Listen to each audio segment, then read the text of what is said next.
भूतिया कसाईयों का बाजार। चारों तरफ जोर शोर से आवाज लगाई जा रही थी। सभी यहां से वहां कसाई से बाजार में मीट खरीदते हुए दिखाई दे रहे थे। तभी आसमान से एक भूत उड़ता हुआ वहां से गुजर रहा होता है। अरे वाह, क्या लाजवाब खुशबू आ रही है। ऐसा लग रहा है कि चारों तरफ मांस ही मांस हो। तभी भूत एक पेड़ के ऊपर से छुपकर बाजार की तरफ देख रहा होता है। ओए होए होए होए होए होए होए, ये लोग क्या कर रहे हैं? लगता है ये लोग कसाई हैं, कसाई।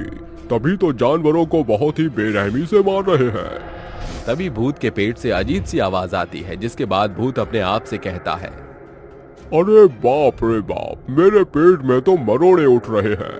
अब इनका क्या करूं? बहुत जोरों से भूख लगी है। कुछ पेट में नहीं गया तो भूचाल आ जाएगा।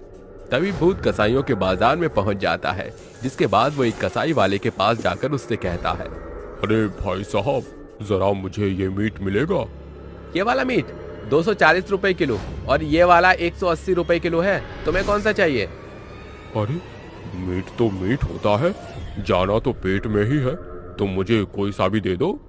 भूत की बात सुनकर कसाई उसे मीट काट कर दे देता है, जिसके बाद भूत मीट ले जाकर एक पेड़ के ऊपर बैठकर आराम से खाने लगता है।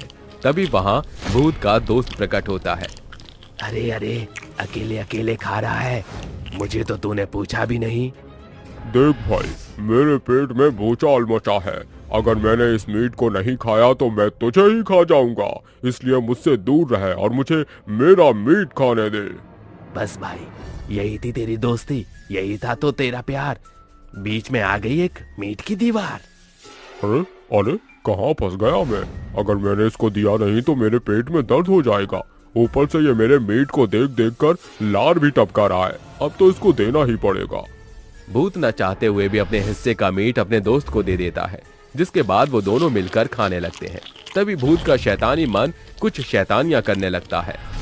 अरे भाई, तुझे पता है, कई दिनों से हमने किसी को परेशान नहीं किया। काफी दिन हो गए हैं। चलना किसी को परेशान करते हैं। ओम्फो, मीट खाते ही तेरा दिमाग धुर्राटे काट रहा है। तभी भूत अपने दोस्त से कहता है, अरे वो देख, कसाईयों का बाजार। हम इस कसाई बाजार से कई लोगों को परेशान कर सकते हैं। तुझे पता है कैसे? अरे नहीं यार, तूने बताया ही नहीं कैसे। हाँ तो सुन, हम रूप बदलकर इस कसाईयों के बाजार में मीट बेचेंगे और वो मीट और किसी का नहीं, इन गांव वालों का ही होगा। अरे वाह, क्या धांसू प्लान है। मान गए गुरुजी तुम्हें। चलो फिर कसाई बाजार को भूतिया कसाई बाजार बनाते हैं। भूत अपने कुछ और दोस्तों को भी साथ में बुला लेता है और रात होते ही भूत अपने सभी दोस्तों से कहता है, चलो दोस्तों, अपना अपना रूप बदल लो। उसके बाद हम गांव के लोगों को मारकर अगले दिन बाजार में कसाई खाना खोलेंगे। भूत के सभी भूतिया दोस्त अपना अपना रूप बदल लेते हैं, जिसके बाद वो सभी गांव में शिकार करने के लिए निकल जाते हैं। देखते ही देखते सभी भूत अपना एक एक शिकार ढूंढ कर उन्हें मार देते हैं। अब आएगा ना असली मजा। हमारी तैयारी पूरी है। बस कल का इंतजार है। काफी दिनों से हमने किसी को परेशान नहीं किया। कल देखना कितना मजा आएगा और उसके बाद देखना गांव वालों की क्या हालत हो जाएगी। सभी भूत सवेरे होते ही कसाई बाजार में अपनी दुकान लगा लेते हैं। तभी एक आदमी प्रमोद की दुकान पर आकर उससे कहता है, अरे भाई साहब, मीट कैसे दे रहे हो? दिखने में तो बिल्कुल ताजी लग रहा है। ताजी तो होगा ही, काट कर सीधा बेचने जो ले आया हूँ। प्रमोद उस आदमी को तुरंत मीट पैक करके दे देता है। वहीं दूसरी तरफ कैलाश की दुकान पर भी एक बूढ़ी औरत मीट लेने आती है। ओ भैया, ओ लल्ला, कैसन दिए हो मीट? अम्मा, मात्र 180 रुपए में तुम्हारे लिए है, आओ ले जाओ। तभी वो बूढ़ी औरत एक जोरदार थप्पड़ कैलाश के मुंह पर मारती है, जिसके बाद बूढ़ी औरत कैलाश से कहती है, अरे फ्री में थोड़ी ले रही हूँ, 180 रुपए दूंगी, तब जाकर तू मुझे ये ताजी मीट देगा। अरे अम्मा, तो इतनी सी बात पर मेरे मुंह पर थप्पड़ मारने की क्या जरूरत थी? तभी बूढ़ी औरत एक और थप्पड़ मारती है और कैलाश से कहती है, हैं? अब तू मुझसे जबान भी लड़ाएगा? रुक, तुझे तो मैं अभी बताती हूँ।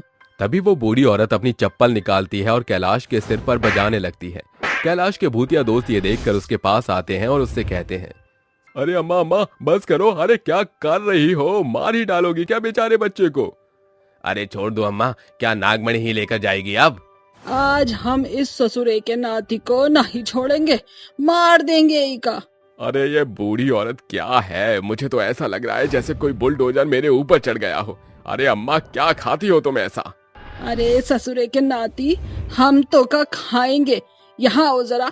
कैलाश के सभी भूतिया साथी उसे उस बूढ़ी औरत से बचाते हैं, जिसके बाद मोहन उस बूढ़ी औरत को बहला फुसलाकर एक तरफ ले जाता है और उसे मार देता है, जिसके बाद वो उसका मीट अपनी दुकान में रख लेता है।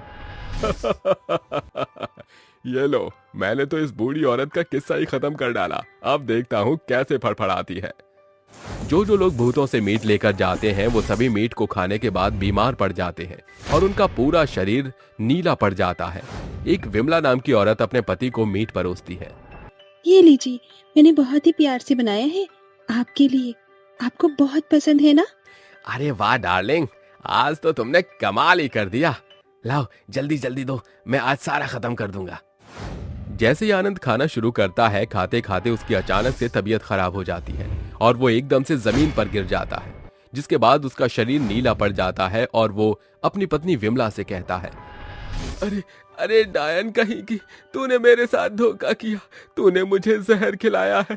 देख देख मेरा शरीर नीला पड़ गया, अब मैं तुझे नहीं छोड़ूंगा, मैं मरने के बाद भूत बन जाऊंगा और तेरे को मार दूंगा। अजी आप ये कैसी बातें कर रहे हो? भला मैं आपको क्यों मारूंगी? मैं तो आपसे बहुत प्यार करती हूँ। अरे जानास बेटी, पहले मेरे लिए डॉक्टर को बुलाकर लेकर आ। विमला तुरंत डॉक्टर को बुलाकर लेकर आती है, लेकिन डॉक्टर के चेक करने के बाद भी डॉक्टर आनंद का कुछ नहीं कर पाते, जिसके बाद विमला को कुछ समझ नहीं आता और वो यहाँ वहाँ सबसे मदद मांगने लगती है। तभी एक अघोरी बाबा उसके पास से गुजर रहे होते हैं, जिन्हें देखकर विमला उनके पैरों में गिर जाती है और उनसे कहती है, बाबा बाबा मेरी मदद करो, मेरे पति बहुत संकट में हैं, उन्हें बचा लो बाबा, उन्हें बचा लो। अघोरी बाबा विमला की बात मानकर उसके साथ उसके घर पहुंच जाते हैं, जिसके बाद आनंद की ये हालत देखकर अघोरी उसके ऊपर एक मंत्र पढ़ता है और पवित्र गंगा जल उसके मुंह में डाल देता है, जिसके बाद आनंद पहले की तरह ठीक हो जाता है और जैसे ही वो उठता है वो सबसे पहले अपनी पत्नी विमला को एक जोरदार थप्पड़ मारता है। अरे मैं तो तुझे अपनी जान समझता था और तूने मेरी ही जान ले ली, अभी बताता हूँ तुझे। तभी अघोरी बाबा आनंद से कहता है, तुम्हारी पत्नी ने तो तुम्हारी जान बचाई है, तुम्हें उसका शुक्रिया अदा करना चाहिए, जान लेने वाला तो कोई और ही है। तभी अघोरी बाबा अपने मन ही मन एक मंत्र का जाप करते हैं, जिसके बाद उनके सामने वो चारों भूत प्रकट हो जाते हैं। क्यों बुलाया है तूने तांत्रिक हमें यहाँ? तुम लोगों की वजह से न जाने कितने लोगों की जान चली गई है, मेरी बात मारो, यहाँ से हमेशा के लिए चले जाओ, नहीं तो मुझे मजबूरन तुम्हारे साथ बहुत बुरा करना पड़ जाएगा। अगर हिम्मत है तो हमें यहाँ से भगा कर दिखा। तांत्रिक के कई बार समझाने के बाद भी वो भूत तांत्रिक की एक नहीं सुनते, जिसके बाद तांत्रिक को न चाहते हुए भी उन चारों के ऊपर मंत्रों के द्वारा पड़ी हुई भभूति और पवित्र गंगा जल छिड़कना पड़ता है, जिसके बाद वो चारों भूत अपने आप जलने लगते हैं और कसाई बाजार को भूतों से मुक्ति मिल जाती है। इंसानों को गुड़िया बनाने वाली चुड़ैल। जंगल में एक आदमी अपनी जान बचाने के लिए भाग रहा होता है कि तभी सामने से चुड़ैल आती है और अपने जादू से उसे गुड़िया बनाकर अपने साथ ले जाती है। ऐसे ही एक रात नंदिनी हॉल में किताब पढ़ रही होती है, तभी पीछे से उसे आवाज आती है, नंदिनी नंदिनी नंदिनी। तभी नंदिनी पीछे पलटकर देखती है, लेकिन वहां कोई नहीं होता, जिसके बाद नंदिनी फिर से किताब पढ़ने लगती है। तभी एक और बार उसके कानों में आवाज आती है, नंदिनी नंदिनी। लेकिन इस बार वो आवाज काफी जोर जोर से आ रही होती है। तभी नंदिनी पीछे पलटकर देखती है तो वहां उसे एक चुड़ैल नजर आती है। चुड़ैल को देखकर नंदिनी बहुत ज्यादा डर जाती है, डर के मारे उसके माथे से पसीना टपकने लगता है। तभी डरते हुए नंदिनी बोलती है, कौन हो तुम? तुम्हारी मौत। इतना बोलते ही चुड़ैल नंदिनी को भी अपनी जादू से गुड़िया बना देती है और उसे अपने साथ ले जाती है। इस हादसे को कुछ दिन बीत जाते हैं और फिर एक रात रुद्र और रजत बात करते हुए जंगल के रास्ते से अपने घर जा रहे होते हैं। तभी रुद्र बोलता है, यार रजत, रात के समय हमें जंगल में नहीं जाना चाहिए। मैंने सुना है रात के समय जंगल में बुरी आत्माएं भटकती हैं। मुझे तो बहुत डर लग रहा है भाई, जल्दी यहाँ से निकलते हैं। यार ये सब सिर्फ कहानियां हैं, आज के समय में आत्मा और भूत कुछ नहीं होते।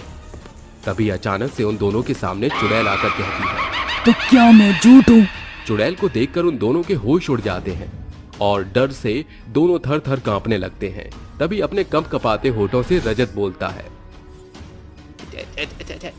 चुड़ैल, ये तो सचमुच की चुड़ैल है। चल भाग रजत यहाँ से, नहीं तो ये चुड़ैल हमें यहीं मार डालेगी। जिसके बाद दोनों वहां से भागने लगते हैं। उन दोनों को भागता देख चुड़ैल को बहुत ज्यादा गुस्सा आता है और वो दौड़कर उन्हें पकड़ लेती है और पटक पटक कर मारते हुए बोलती है, बहुत भगाया है तुम दोनों ने मुझे, अब देखो मैं कैसे तुम्हें कुत्ते की मौत मारती हूँ। इतना बोलते ही चुड़ैल उन दोनों का गला दबाकर उन्हें मार डालती है। ऐसे ही हर रात चुड़ैल गांव में लोगों को मारती या फिर उन्हें गुड़िया बनाकर अपने साथ ले जाती। ऐसे ही एक रात की बात है। उस रात डॉक्टर अवनी एक मरीज को देख के कार से अपने घर वापस जा रही होती है कि तभी उसे अपनी कार के पीछे की सीट पर एक लड़की घूंघट में बैठी दिखाई देती है। उसे देखकर अवनी बोलती है, कौन हो तुम और मेरी कार में क्या कर रही हो? अवनी के इतना बोलते ही चुड़ैल का घूंघट पीछे उड़ जाता है और वो हंसते हुए चुड़ैल बनकर बोलती है, मैं एक चुड़ैल हूँ और तुझे गुड़िया बनाने आई हूँ। चुड़ैल को देखकर पहले तो अवनी सहम जाती है, लेकिन हिम्मत करके बोलती है, तुम मुझे गुड़िया क्यों बनाना चाहती हो? तुम्हें ऐसा करके क्या मिलेगा? सुकून, खुशी जो तुम लोगों ने मुझसे छीन लिया था और अब मैं तुम लोगों से छीन रही हूँ। किसने छीना था तुमसे तुम्हारी खुशियाँ? बताओ मुझे। तुमने पूछा है तो मैं तुम्हें जरूर बताऊंगी, तो सुनो मेरी आप बीती। विलासपुर गांव में त्रिशिका अपनी 5 साल की बहन प्राची के साथ रहती थी। उनके माता पिता का 2 वर्ष पहले ही एक कार एक्सीडेंट में देहांत हो गया था, जिसके बाद प्राची की जिम्मेदारी त्रिशिका के कंधों पर आ गई थी। जिम्मेदारियों को निभाने के लिए त्रिशिका खेतों में काम करने लगती है और उन्हीं पैसों से अपना घर का खर्चा चलाने लगती है। ऐसे ही एक शाम त्रिशिका प्राची के घर बाजार जाती है, जहां प्राची एक गुड़िया को देखकर बोलती है, दीदी दीदी, वो देखो, वो गुड़िया कितनी सुंदर है ना, आप मुझे वो गुड़िया दिला दो ना। प्राची, इस वक्त मेरे पास बिल्कुल भी पैसे नहीं हैं, तुम कुछ दिन रुक जाओ, फिर मैं तुम्हें इससे भी अच्छी गुड़िया ला कर दूंगी। ठीक है दीदी, फिर मुझे ये गुड़िया नहीं चाहिए। जिसके बाद वो दोनों घर आते हैं और खाना खाकर सो जाते हैं। अगले दिन सुबह त्रिशिका फिर से खेतों में काम करने के लिए चली जाती है और काम करके जब शाम को घर वापस लौट रही होती है, तभी उसे रास्ते में जमीन पर पड़ी एक गुड़िया दिखती है और त्रिशिका उसे हाथ में उठाकर बोलती है, कितनी सुंदर गुड़िया है ये, इसे ले जाकर मैं प्राची को दे दूंगी, वो खुश हो जाएगी। जिसके बाद त्रिशिका वो गुड़िया लेकर घर आती है और प्राची को दे देती है। गुड़िया देखकर प्राची बहुत खुश होती है और गुड़िया के साथ खेलने लगती है। वहीं दूसरी तरफ गांव का सबसे अमीर आदमी पुष्पेंद्र रॉय अपने 2 नौकरों भीमा और हरिया से बोलता है, मेरी तारा बेटी की गुड़िया किसी ने चोरी कर ली है, वो गुड़िया बहुत कीमती है, तुम दोनों जल्द से जल्द वो गुड़िया ढूंढ कर लाओ, नहीं तो मैं तुम दोनों को नौकरी से निकाल दूंगा। ठीक है मालिक। जिसके बाद भीमा और हरिया जाकर पूरे गांव में तारा की गुड़िया ढूंढने लगते हैं। तभी वो देखते हैं कि प्राची उस गुड़िया के साथ खेल रही है। ये देख वो दोनों उसके पास जाते हैं। बेटा, ये गुड़िया तुमने कहाँ से ली है? ये गुड़िया मेरी दीदी मेरे लिए लेकर आई है। इतना सुनते ही वो दोनों वहां से सीधा पुष्पेंद्र रॉय के पास जाते हैं और भीमा बोलता है, मालिक, हमने उस चोर को ढूंढ लिया, वो कोई और नहीं बल्कि हमारे गांव की त्रिशिका है। उसी ने गुड़िया चोरी करके अपनी बहन को खेलने के लिए दी है। उस त्रिशिका ने ऐसा करने की हिम्मत कैसे की? अब देखो मैं उसे कैसे गांव से निकालता हूँ। इतना बोलते ही पुष्पेंद्र रॉय भीमा और हरिया के साथ त्रिशिका के घर जाता है और शोर मचाता है। उसकी शोर से गांव के लोग इकट्ठा हो जाते हैं। गांव वालों, ये चोर है, इसने मेरी बेटी की गुड़िया को चुराया है। आज इसने गुड़िया चुराई है, कल इससे भी बड़ी चोरी करेगी। मैं चोर नहीं हूँ, मैंने कोई चोरी नहीं की, ये गुड़िया मुझे रास्ते में मिला था। लेकिन त्रिशिका की बातों पर किसी को भी यकीन नहीं होता और सभी मिलकर उसे मारते हुए गांव से निकालने लगते हैं। तभी त्रिशिका बोलती है, मैं इस घर को छोड़कर नहीं जाऊंगी, ये मेरे माता पिता का घर है। काफी मारपीट के बाद गांव वाले हार मान लेते हैं और अपने अपने घर चले जाते हैं। और फिर एक रात त्रिशिका कुएं पर पानी भर रही होती है, तभी पुष्पेंद्र राय वहां पर आ जाता है उस दिन तो तू बच गई, लेकिन आज नहीं बच पाएगी। इतना बोलते ही पुष्पेंद्र त्रिशिका के पेट में चाकू भोंककर उसे मार देता है। मैं बेकसूर थी, लेकिन फिर भी उन लोगों ने मुझ पर झूठा चोरी का इल्जाम लगाकर पहले तो मुझे गांव से निकालने की कोशिश की, और जब मैं नहीं निकली तो मुझे बेरहमी से मारकर मेरी बहन से अलग कर दिया। तभी से मेरी आत्मा यहाँ भटक रही है और मैं लोगों को मारती हूँ या फिर उन्हें गुड़िया बनाकर अपने साथ ले जाती हूँ। चुड़ैल की आप बीती सुनकर अवनी की आंखों में आंसू आ जाते हैं और वो बोलती है, तुम्हारे साथ बहुत बुरा हुआ, लेकिन तुम जो कर रही हो वो सही नहीं है। तुमने अपने बदले की भावना में आकर कई बेकसूर लोगों को मार डाला। अब तुम ही मुझे बताओ, जो तुम कर रही हो क्या वो सही है? मैं मानती हूँ जो रास्ता मैंने चुना वो गलत है, लेकिन मैं कर भी क्या सकती हूँ। जब तक मुझे इंसाफ नहीं मिलता मुझे मुक्ति नहीं मिलेगी, क्योंकि मेरे कातिल पुष्पेंद्र अब भी आजाद घूम रहा है। मैं तुम्हें न्याय दिलवाऊंगी और तुम्हारे कातिलों को सजा। जिसके बाद अवनी पुलिस को जाकर सारी सच्चाई बता देती है कि कैसे पुष्पेंद्र ने त्रिशिका को मारा था। जिसके बाद पुलिस पुष्पेंद्र को पकड़ लेती है और कोर्ट उसे मौत की सजा सुनाता है। ये देख त्रिशिका की आत्मा को मुक्ति मिल जाती है और जाते हुए वो अवनी से बोलती है, तुमने मुझे मुक्ति दिलाकर मुझ पर बहुत बड़ा एहसान किया है। एक एहसान और करना, मेरी छोटी बहन प्राची का ख्याल रखना। तुम उसकी चिंता मत करो, मैं उसे अपनी छोटी बहन की तरह रखूंगी, पढ़ा लिखा कर अपनी तरह एक डॉक्टर बनाऊंगी। अवनी के मुंह से इतना सुनते ही त्रिशिका की आत्मा वहां से चली जाती है। रूप बदलने वाली चुड़ैल। रात का समय था, घना अंधेरा चारों तरफ फैला हुआ था और उस अंधेरे में एक काफी घने पुराने पीपल के पेड़ के नीचे एक कपल जिनकी नई शादी हुई थी, वो पूरा दिन का सफर करने के बाद वापस अपने घर की तरफ जाने के लिए बस का इंतजार कर रहे थे। अरे यार, पता नहीं ये बस कब आएगी और हम घर कब जाएंगे। रवि, आ जाएगी बस, तुम इतना हाइपर क्यों हो जाते हो? इतना हाइपर होना अच्छी बात नहीं है। वो दोनों आपस में बात कर ही रहे थे कि तभी संजना को एक चुड़ैल देख लेती है। संजना को देख चुड़ैल खुद से बोलती है, आहा, ये लड़की कितनी सुंदर है। इसकी सुंदरता तो चांद की रोशनी को भी फेल कर रही है। क्यों ना मैं इसके अंदर ही समा जाऊं। अरे वाह चुड़ैल रानी, तुझे तो शाबाशी मिलनी चाहिए। आखिर तेरी पसंद सच में बहुत अच्छी है। तो चलो अब मैं इस लड़की को अपने कब्जे में कर लेती हूँ। चुड़ैल अब एक लड़की का रूप ले लेती है और लड़की के रूप में वो उन्हें दिखाई देती है। उस लड़की के लंबे काले घने बाल थे। उस लड़की को देख रवि उस लड़की से बोलता है, अरे बहन, इतनी रात को तुम अकेले कहाँ जा रही हो? क्या तुम्हें पता नहीं कि रात के समय लड़कियों का निकलना सही नहीं होता? उसकी बात सुनकर वो लड़की रुक जाती है और जैसे ही वो उसकी तरफ देखती है वैसे ही उस लड़की के भेष में रवि को एक चुड़ैल दिखाई देती है। चुड़ैल को देख रवि और संजना दोनों ही डर जाते हैं कि तभी वो चुड़ैल हवा में उड़ने लगती है और हंसते हुए बोलती है, तुम लोगों ने मुझे रोककर बहुत बड़ी गलती कर दी है। इतना कहकर वो चुड़ैल उन पर हमला कर देती है और इस तरह रवि बेहोश हो जाता है। कुछ समय बाद जब रवि को होश आता है तब वो खुद को रोड के किनारे बेहोश पड़ा मिलता है। वो जैसे ही उठता है वैसे ही अपनी पत्नी संजना को ढूंढने लगता है। संजना उसे उस पीपल के पेड़ के नीचे बेहोश मिलती है। रवि उसे उठाता है और रिक्शा करके उसे अपने घर निकल जाता है। कुछ समय बाद संजना को भी होश आ जाता है।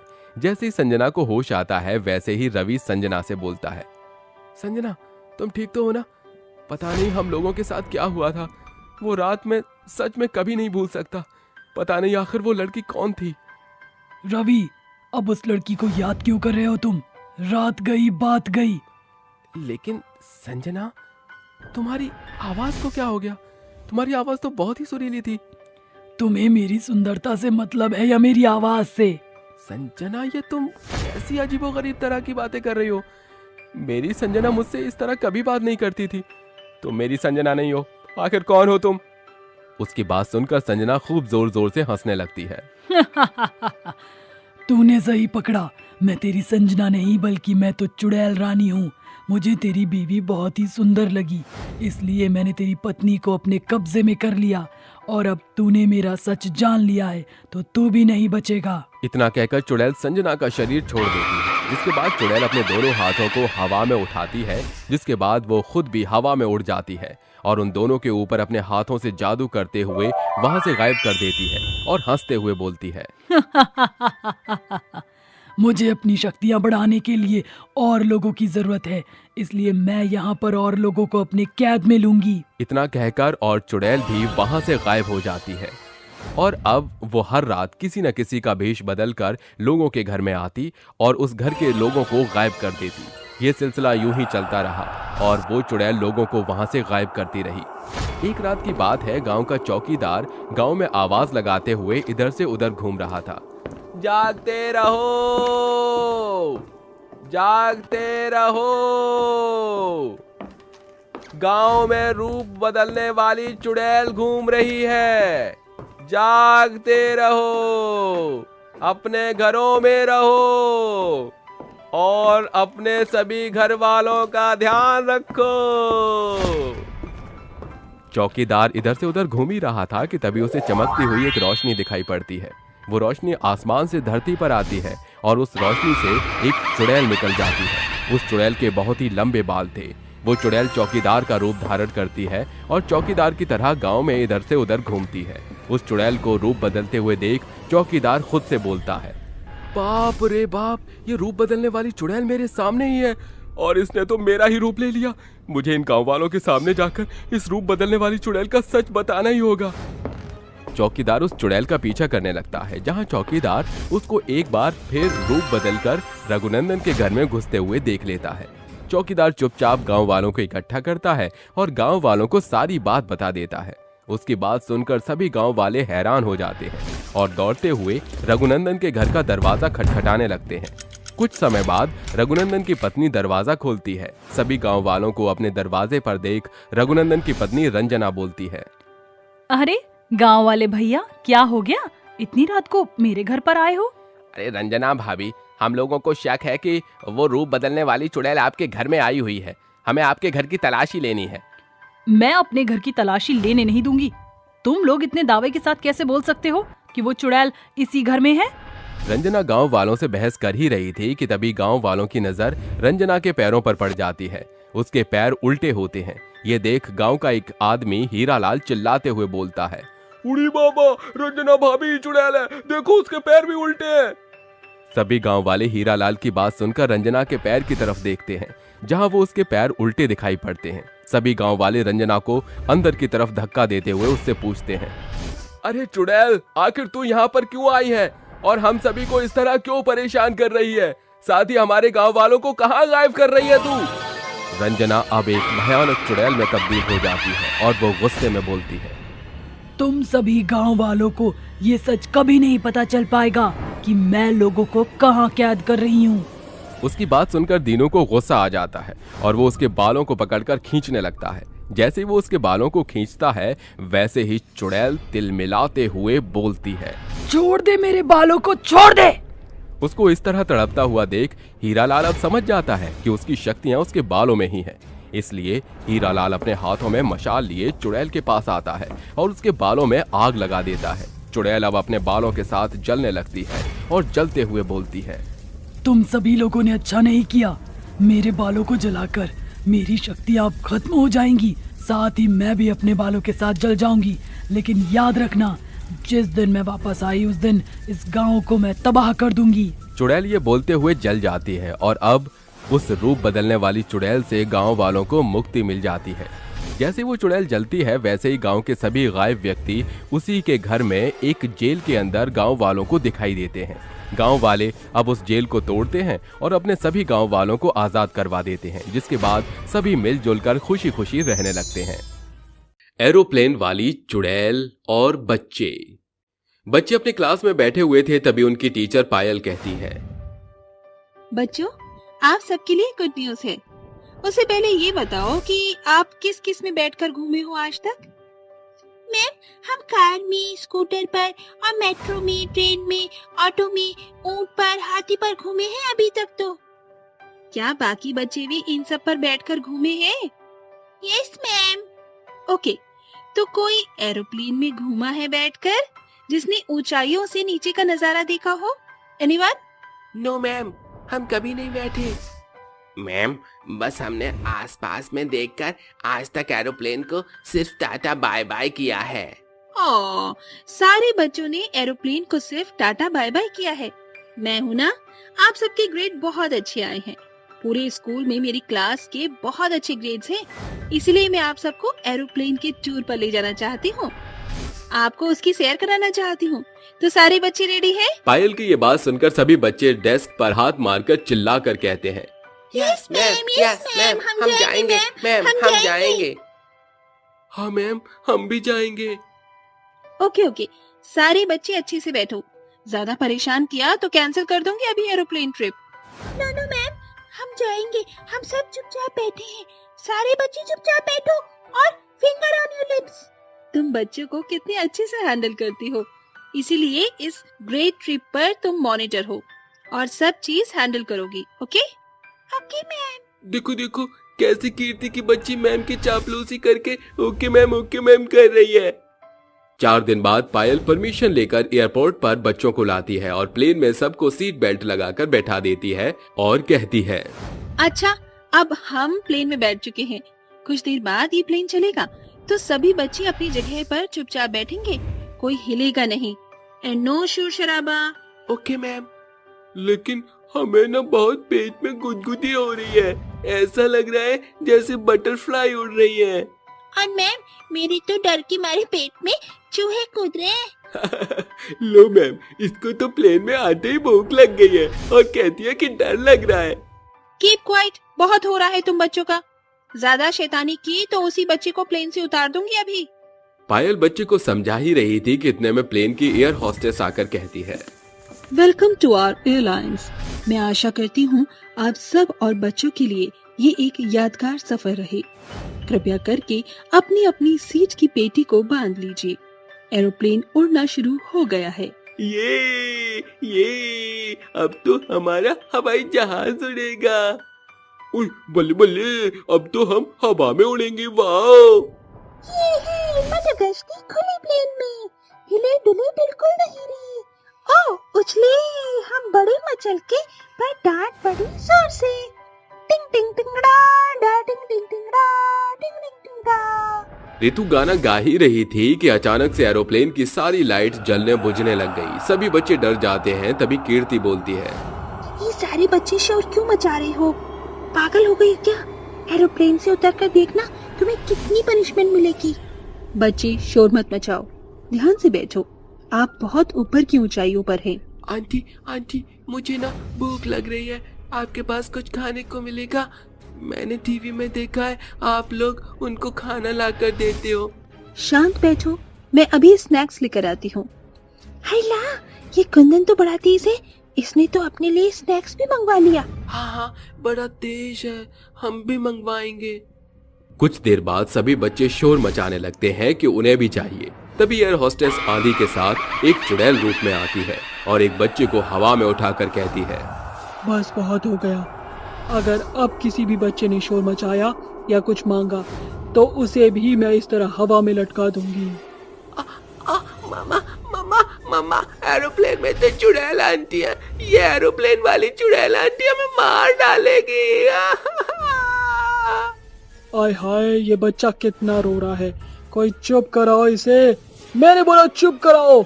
मेरे कान के पर्दे फट रहे हैं। और रो ऋतिक बेटा।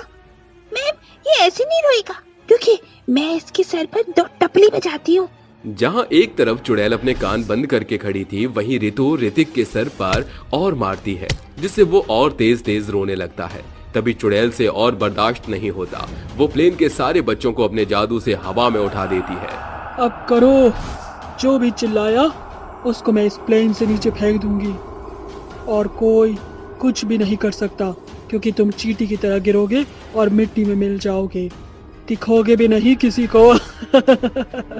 चुड़ैल जी, आप बच्चों के साथ ऐसा मत कीजिए।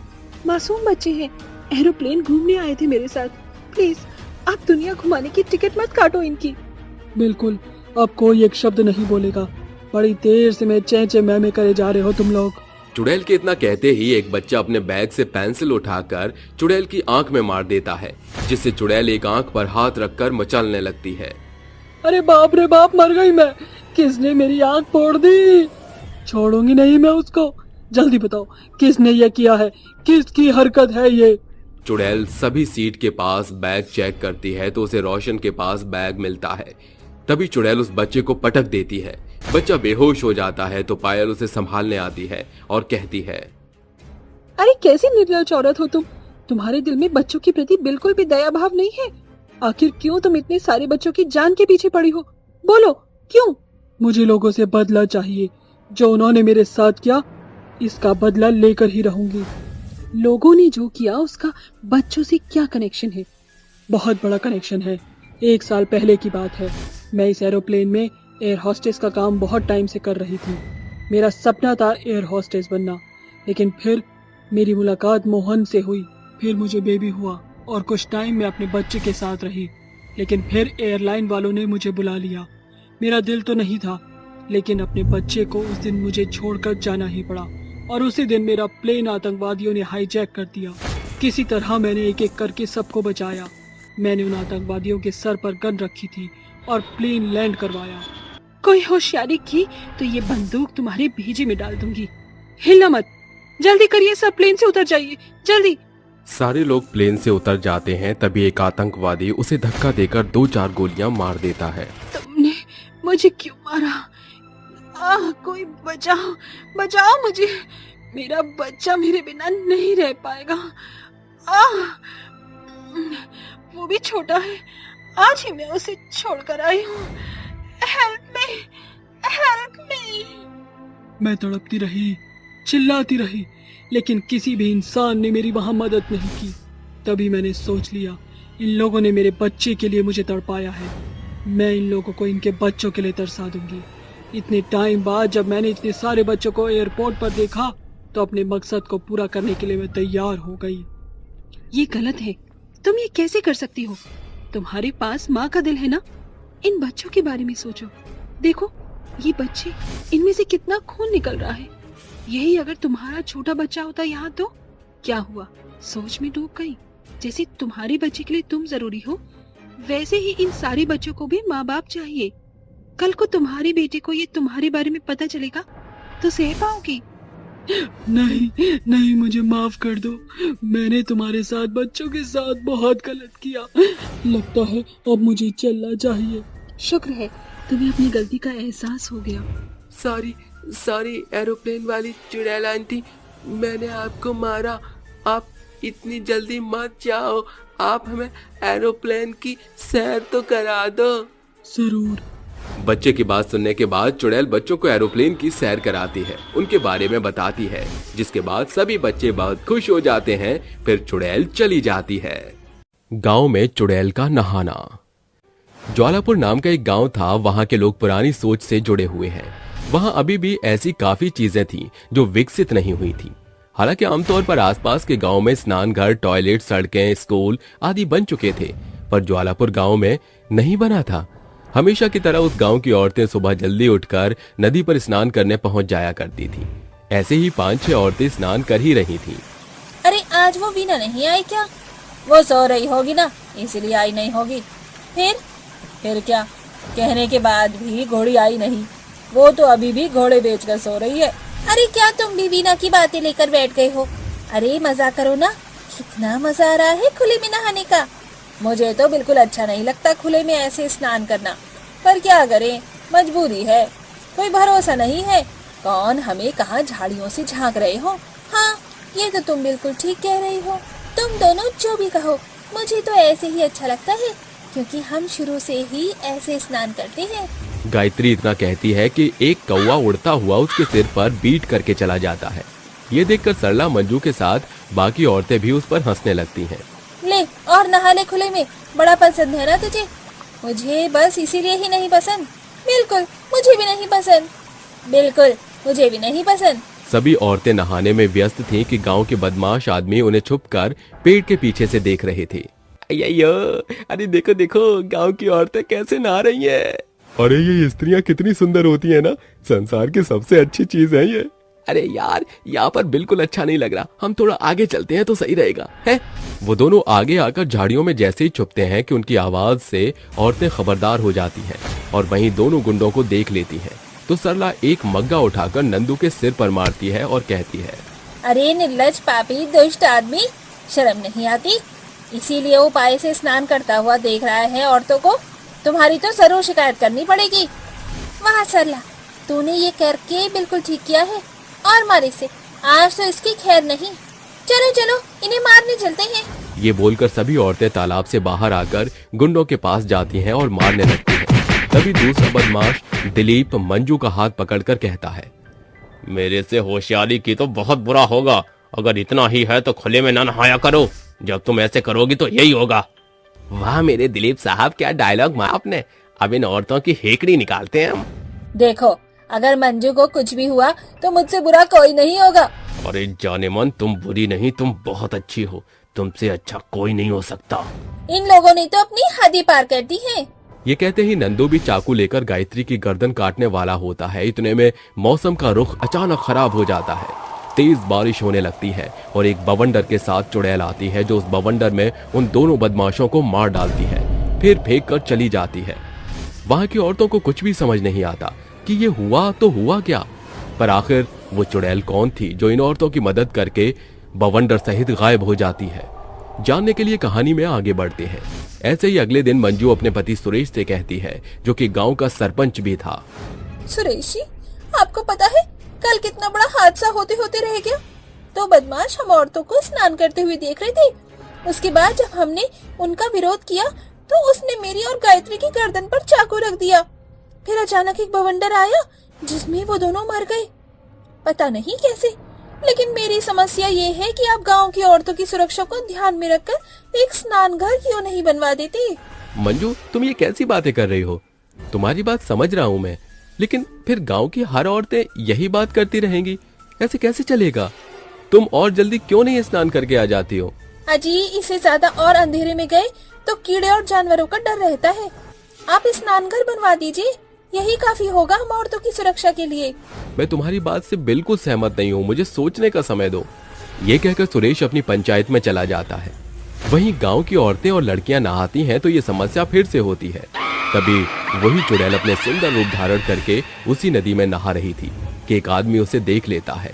चुड़ैल उस आदमी को अपनी ओर आकर्षित करते हुए कहती है, अरे ओ मेरे कन्हैया, दूर से क्या टुकर टुकर देख रहे हो? जरा मेरे पास आकर मेरे से रासलीला रचा लो। आओ ना, सोच क्यों रहे हो? तुम इतने प्यार से बुलाओगी तो आना तो पड़ेगा ही। ये बोलते ही वो आदमी रवीना की ओर आ जाता है। तभी चुड़ैल उसे पकड़कर अपने असली रूप में आ जाती है और उसे मार डालती है। क्या सोचा था, मेरे साथ तू फ्लर्ट करेगा? बना दी ना तेरी चटनी। इसी के लायक था तू। जो कोई भी लड़कियों या औरतों को इस तरीके से देखेगा उसकी तो मैं आंखें नोच लूंगी अब। ऐसे ही चुड़ैल रूपवती बनकर आदमियों को अपनी ओर आकर्षित करती थी और उनकी नियत देखकर उन्हें मार डालती थी। गांव में अब अचानक से एक एक करके आदमी गायब होने लगे। इस बात से चिंता करके सभी पत्नियां सरपंच से बात करती हैं तो वो कहता है, देखिए आप सभी चिंता मत कीजिए, मैं इस समस्या की जड़ तक पहुंचने का प्रयास करता हूं। सरपंच जी, जल्दी कुछ कीजिए। सरपंच पता लगाने के लिए सुबह सुबह टहल रहा था कि अचानक उसे चुड़ैल मिलती है, जो एक आदमी को आकर्षित करके फिर मार देती है। आखिर मैंने इसे भी मार ही दिया, कोई नहीं बचेगा, सबको मार डालूंगी। इसका मतलब ये सब एक चुड़ैल कर रही थी अब तक। ये बोलते ही सरपंच तांत्रिक के पास चला जाता है और चुड़ैल पर शक करते हुए उसे पकड़ने के लिए कहता है। सरपंच की बात सुनकर तांत्रिक उस चुड़ैल को अपनी शक्तियों से कैद कर लेता है।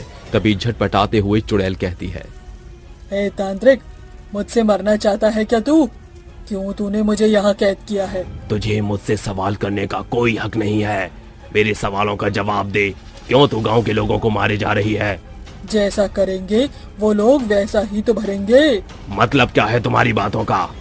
मतलब ये है कि इन गाँव वालों ने औरतों की सुरक्षा के लिए कोई चीज ही नहीं बनाई है। सभी औरतें सुबह जब तक स्नान करने के लिए जाती है, उसमें भी कुछ दरिंदे लोग वहां आकर औरतों को गलत निगाहों से देखते हैं। भला ये कहाँ तक सही है? मेरे साथ भी कुछ ऐसा ही घटा था। एक दिन मैं सुबह के समय स्नान करने गई थी। एक आदमी ने मेरे करीब आकर मुझसे बदतमीजी करी और जब मैंने भागना चाहा तो उसने मुझे मार डाला। अभी कुछ दिन पहले ही मैं स्नान कर रही थी, यहाँ तक कि सरपंच की पत्नी भी थी।